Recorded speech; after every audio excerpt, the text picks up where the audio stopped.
દૈનિક બાઇબલના વાંચનો. તારીખ 15 એપ્રિલ 2026, પાસ્કાના બીજા અઠવાડિયાનો બુધવાર. પહેલું વાંચન પ્રેષિતોના ચરિતોમાંથી અને શુભ સંદેશનું વાંચન સંત યોહાન કૃત ગ્રંથમાંથી.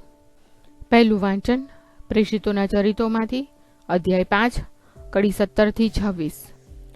તાવણીની શરૂઆત. હવે વડા પુરોહિતથી અને તેના મળતિયાઓથી એટલે કે સદુકી સંપ્રદાયથી રહેવાયું નહીં.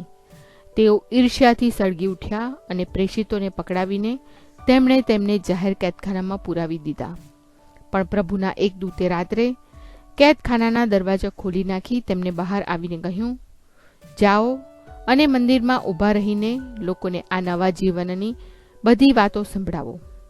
આ સાંભળીને તેમણે પરોઢના અરસામાં મંદિરમાં દાખલ થઈને લોકોને ઉપદેશ આપવા માંડ્યો. વડો પુરોહિત પોતાના મળતિયાઓ સાથે આવ્યો એટલે તેમણે વરિષ્ઠ સભાને અર્થાત ઇઝરાયેલની પ્રજાના વડીલોની સભાને બોલાવી અને કેદીઓને લઈ આવવા સિપાઈઓને જેલમાં મોકલ્યા.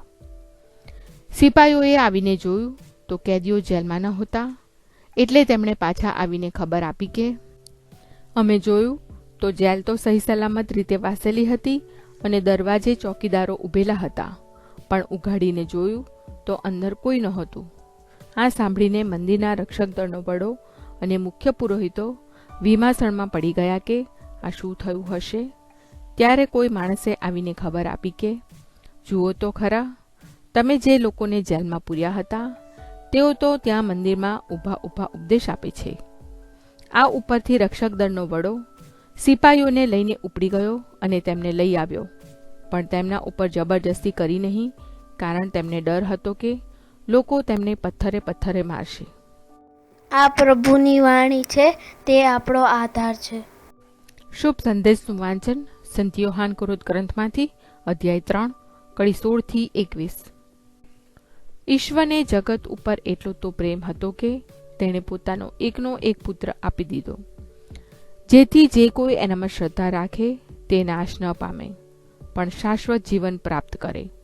કારણ ઈશ્વરે પોતાના પુત્રને જગતમાં મોકલ્યો છે તે જગતને સજાપાત્ર ઠરાવવા માટે નહીં, પણ તેની મારફતે જગતનો ઉદ્ધાર કરવા.